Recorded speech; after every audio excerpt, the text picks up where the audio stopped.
Okay, this is just a quickie video on how to deal with four-post lifts and garage doors. I've got two garage doors side by side, and this one is the way the other side was, aside from all the junk hanging from the ceiling. There's a motor, and as you can see, it's suspended about a foot and a half from the ceiling there.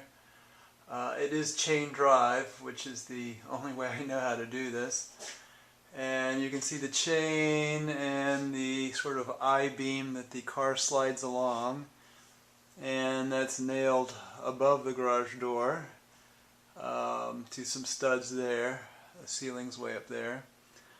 And then I just have a regular curved track that's attached to the ceiling, comes across, bends down, and the garage door is there.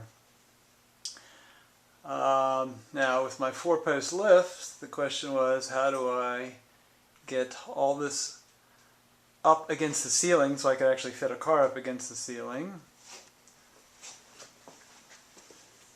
If we wander over here, you can see, first of all, there's my motor, foot and a half from the ceiling. And what I did was, on this side, put the motor right up against the ceiling. I actually got a second length of chain, and it's not bicycle chain, it's a larger size than that, so you actually have to get chain for garage door openers. I found it at Home Depot. So get a double length of chain, or get an extra length of chain and then splice it to the old one. And then I just got some brackets and put the motor right up against the ceiling. And then I have some little homemade bearings for the chain to run in, and that keeps the chain right up against the ceiling, so it's never more than about 2 inches above. And I had to move the track, as you can see, about 3 inches above the ceiling. So you can see where it was originally on the wall, and I moved it way up there. So the track's as high as it'll go, and I had to do a little makeshift bracketry to fix the end of it there. And you can see some more of my little pulleys to keep the chain up. Now, since I put the track all the way up against the ceiling, and it's the same car that it was on before, you can see this big black hunk of steel that it's a box section tube that I used to connect the old car to the old bracket attached to the door. So you have to build an extension to reach it down. For the tracks, what I did was go back to the old garage door opener. You can see it's attached up against the ceiling there, and here's the end of the track. And what I did was I cut a section about 1.5 feet long off the end of the track here, and then come down to the curve here and disconnect this where the curve goes into the descending track, and put that 1.5 feet piece that I cut off in there, and then put the curve back up on top. So I come over here, and you can see the old, here's the old track coming up to here. And you get the 1.5 feet piece of splice that came off the end of the track down there. Move to here, then the original curve, and that goes up there. Now after I cut off the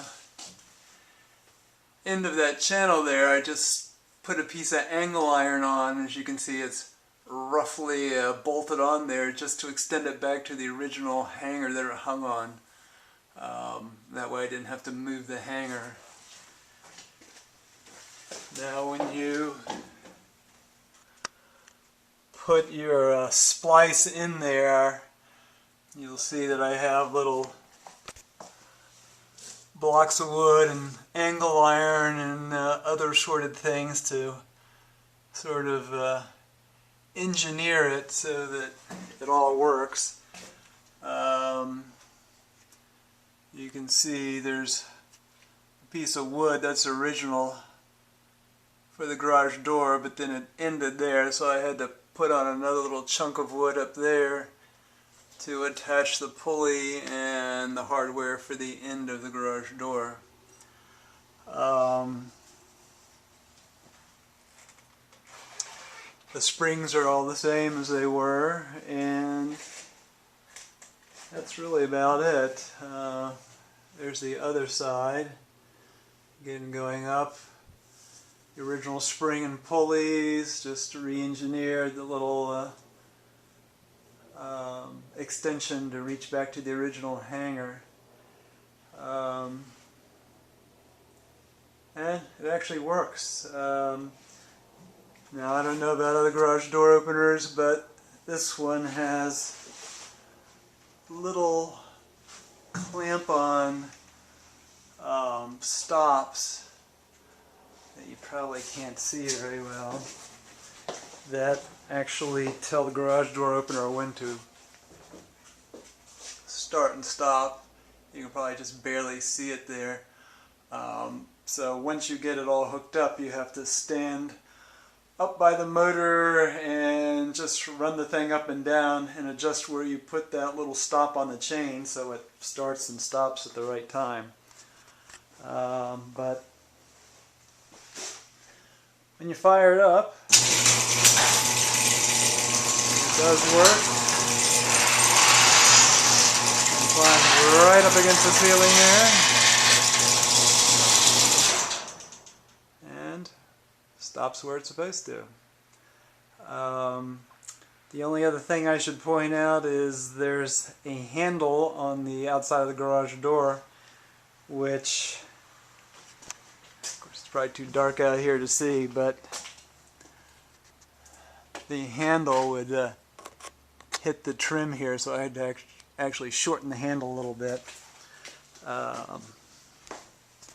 But other than that, it works well, and there's certainly more expensive ways to move your garage door up against the ceiling. You can buy new motors and all sorts of fancy stuff, but for the price of a few brackets and an extension piece of chain, this actually works damn well and costs not much money.